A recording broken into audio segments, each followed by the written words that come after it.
So this year we're supposed to be talking about marriage without tears. I'm just going to speak for a few minutes and then I'll let Pastor K get into it. Some things happened to me this evening. You people know I like to give gist. So I'll go to gist you people.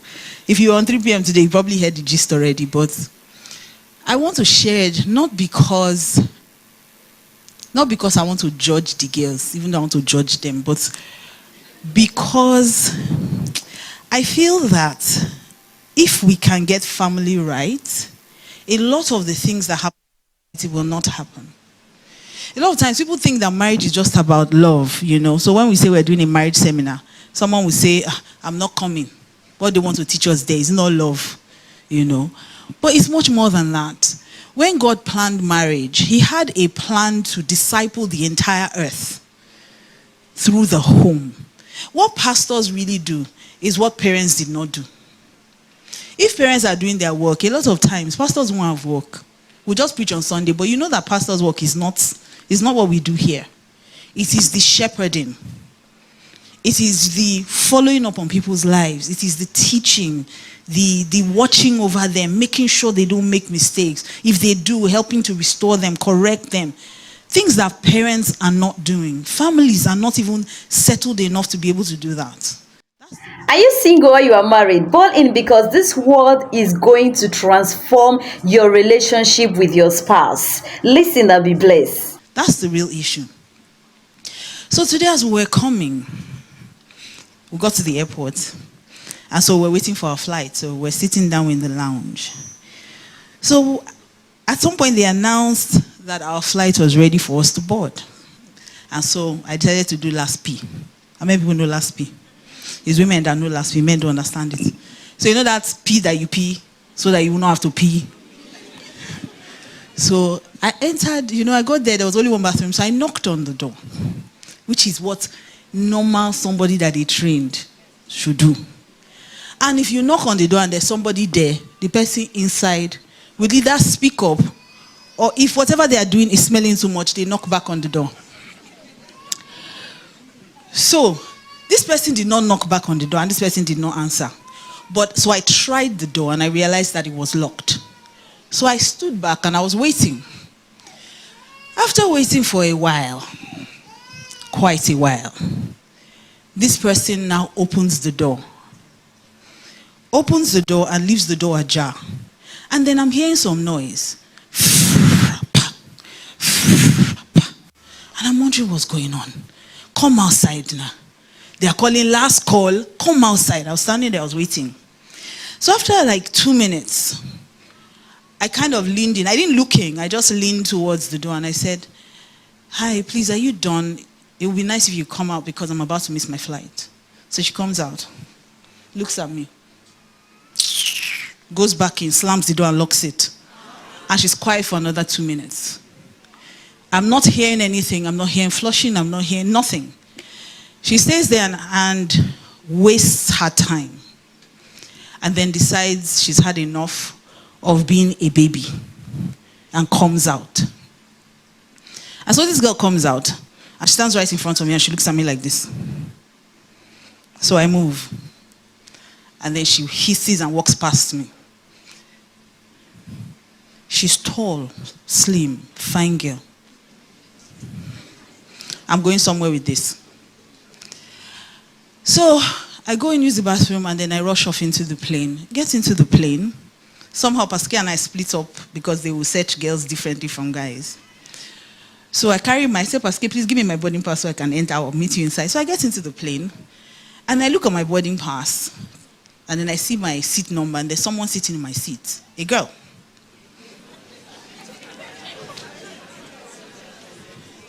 Anticlimax is not the same girl. Yeah. Because I know you people.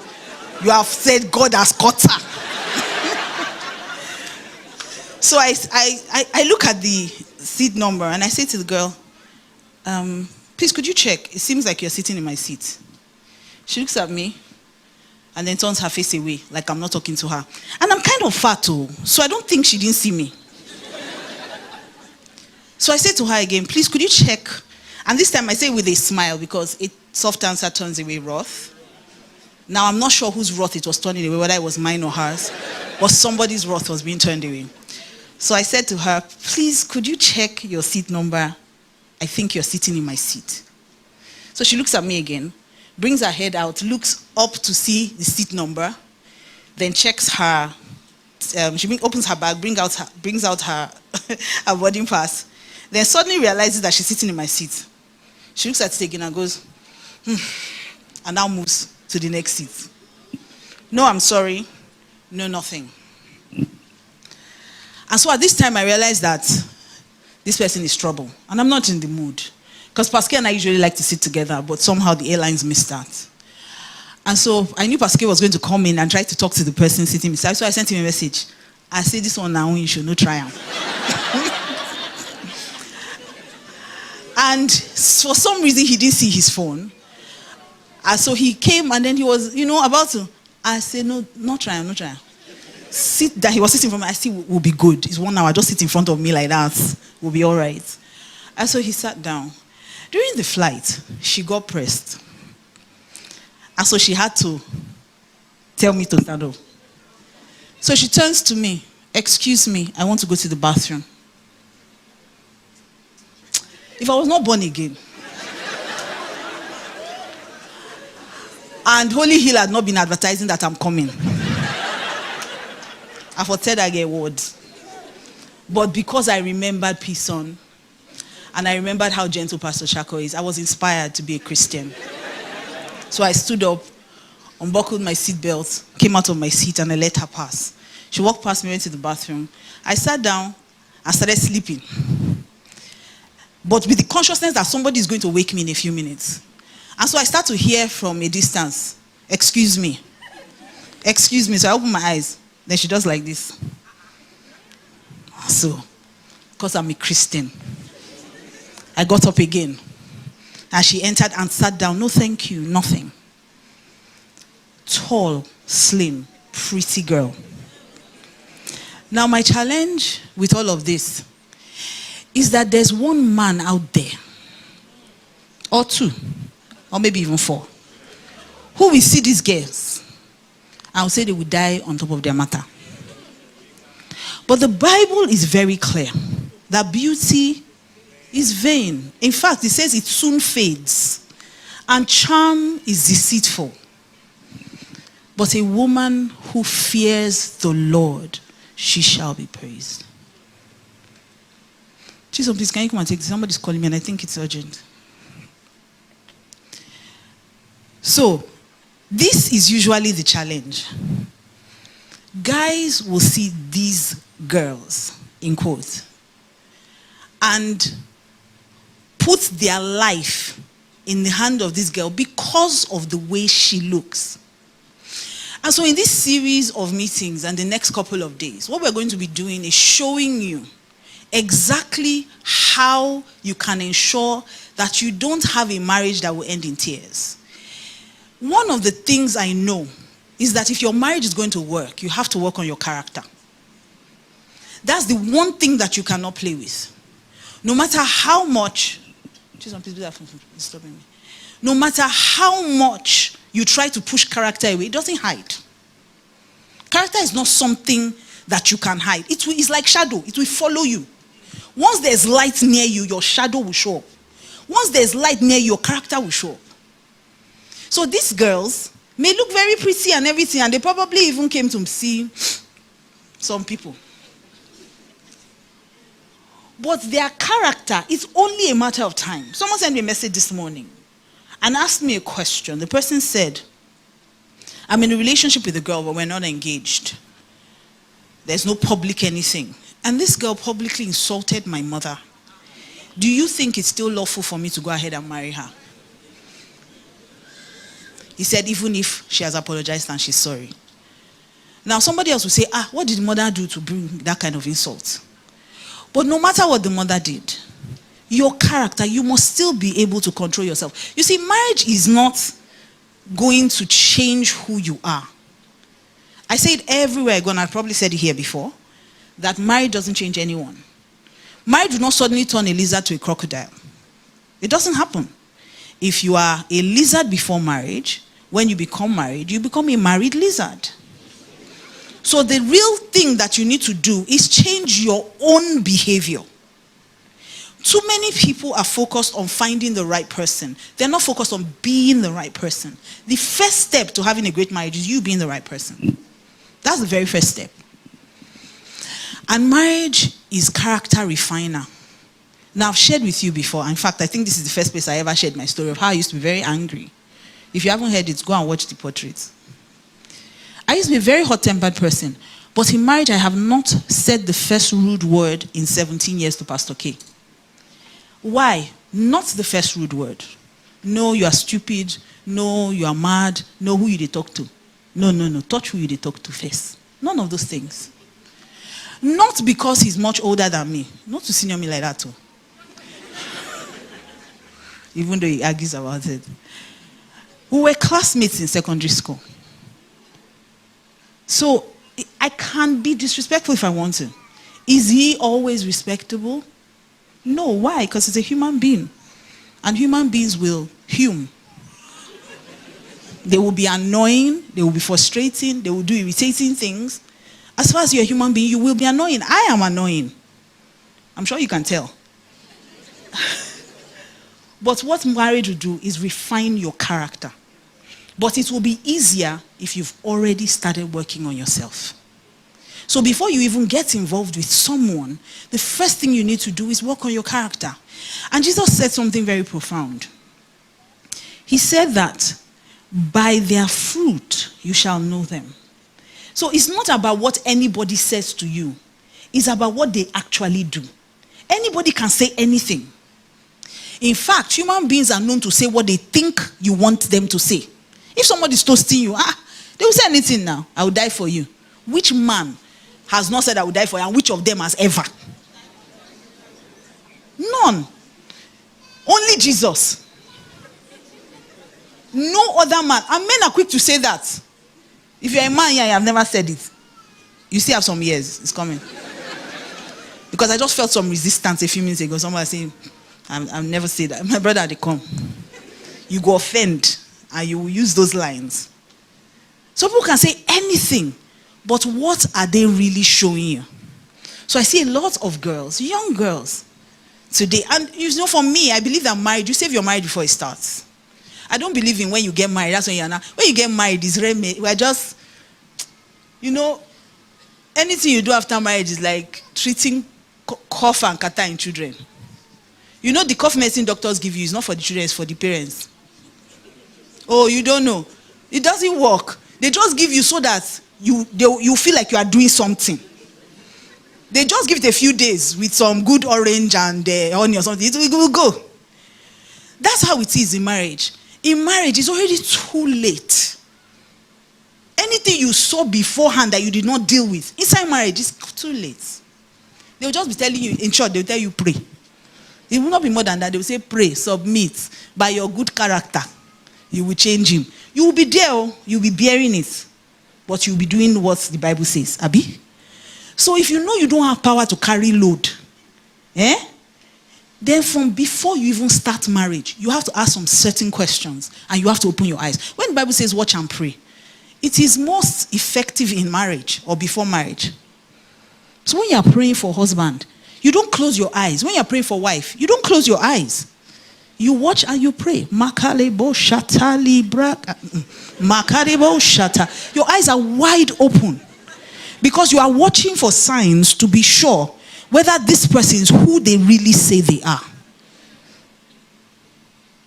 Now, this is not to say that there will not be things you will see in marriage that were not there before. But they will not be the major things.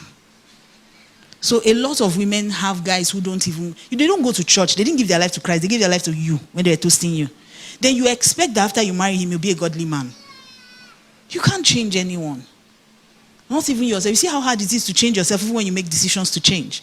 Then you think you're going to marry somebody and change them.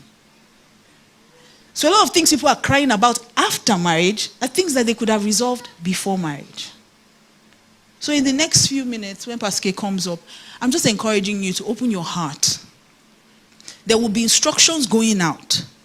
They may be hard, but if you do them, You will save yourself tears in marriage. Some of you, God will ask you to end that thing you call a relationship. Some of you are dating yourselves and you know you are not in a relationship, but you are telling yourself lies. One thing you must never do to yourself is lie to yourself. If you're in a relationship and it's not working, don't patch it.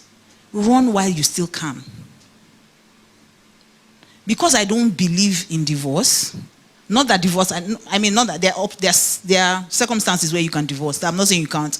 I'm just saying that it's not. I don't believe people should go into marriage and say, if you know what, go, just they go. That's not how marriage was created to function. That's not what God had in mind when he created marriage. If you enter with that mindset, it's like an example my husband and I always give to people in counseling. If you walk into a room like this, and there are no doors and there are no windows, and there's fire burning here, what will you do? You will try to put out the fire. But once there's a window or there's a door, and somebody put fire here, it's when you reach outside, you be telling them, say, fire, they burn inside there. Oh. Now, wow, now God save me. Oh. Testimony time. It will not even occur to you to try to put it out. So if you go into marriage with windows and doors, you will find a way out. The person will do something that will annoy you. And let me tell you, I know that you are seeing stars now. The sun and the moon rises beneath him. I see my children in your eyes. You are my son. You know those things that you say to each other? When you marry like this, all go clear. You will see that this person snores. You will see that this person scatters everywhere. It will suddenly occur to you that this person chews really loudly. How didn't you hear it when you guys were going on a date? Because you were focused on all the wrong, and that's why we say you cannot do marriage or courtship alone. You must go through counseling. Because you are in love, your pastors are not. So as he's telling you all those things, say, see, I have a promising future. God has shown me the things I'm going to do. And say, and I'm planning. You see, the plans I have. You see, Pastor Sunday will say, very good. So how do you earn money? What do you do? The guy will say, Pastor, see, I'm building. Pastor, I have this plan. You will talk finish. Pastor Sunday, very good. When the plans have materialized, you can come back. Then we'll talk then. But you, as you said that, you say, Pastor, he's so intelligent. Oh God. Oh my God. Pastor, if you see his 5-year plan, anybody can write anything. It's not even in Nigeria that they have 5-year plan. Are you see what's happening outside? This Nigeria, well, the only plan you have is God. You just if you don't have God, you don't have plan. So when he's telling you all those amazing, lovely things, make sure that your pastor is hearing it as well. So don't lie to yourself. Because I hear people, you see, a few weeks ago, and I don't know why I like to touch controversial things, but I'm going to touch it anyway. So a few weeks, months, I don't know, there was this whole buzz about domestic violence on social media. And everybody was going on and on. Live and live. Different things. They were saying all kinds of things. Women, the church has kept women. Church didn't do any woman anything. Anybody that does not know that if somebody wants to kill you, you should run for your life. So why is it that one that you choose to obey? The other things your pastor has told you that you do not obey. Let's even assume that that's what your pastor is saying. And I'm not saying that these things don't happen. But I find it very hard to believe that there was no sign. You did not see it. That this person has never given you body. This person has never said, I will slap you. You've never heard it. It's hard for me to believe. And maybe the person has never said it to you. How does he treat his own siblings? How does he talk to women around him? So there was all that drama and everybody was shouting, live and live. And I was laughing. Because all this shouting that people are shouting on social media, the people that follow them inside their house, they are beating them and they've not gone anywhere. Forget social media now. All of us did there now. Forget them. I'm telling you. And so they were shouting about all those things, live and live. And I was laughing because I knew that it would take just one more thing. One celebrity go give person belly. One person go marry one person, and that matter will be forgotten. How many people have mentioned this since then? It seemed like at that time, all the women were now, all of them were now happy. Everybody now, when I had domestic violence to us, all of Funa. All of a sudden, everybody has a story of so all of a sudden. Let's stop lying to ourselves. If the guy is not good for you, walk away. No matter how good the money is. You can always borrow it.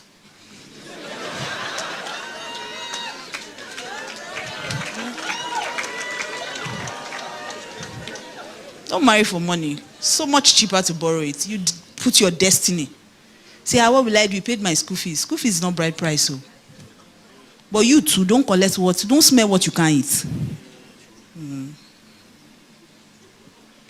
So be honest with yourself. If you really want to have a great marriage, it starts with telling yourself the truth. Jesus said the truth will set you free. It's the truth that you know and that you tell yourself. The guy is not good for you, walk away. The woman is not good for you, walk away. She wants to kill you. This is your small 150K. She'll go and buy organic cream and say you must pay. Everybody's wearing a bone straight. She should go and bring. She carry a LV bag. What's her work? Because when she enter your house, you are the one that will maintain it too. And note I said it because she's not a she.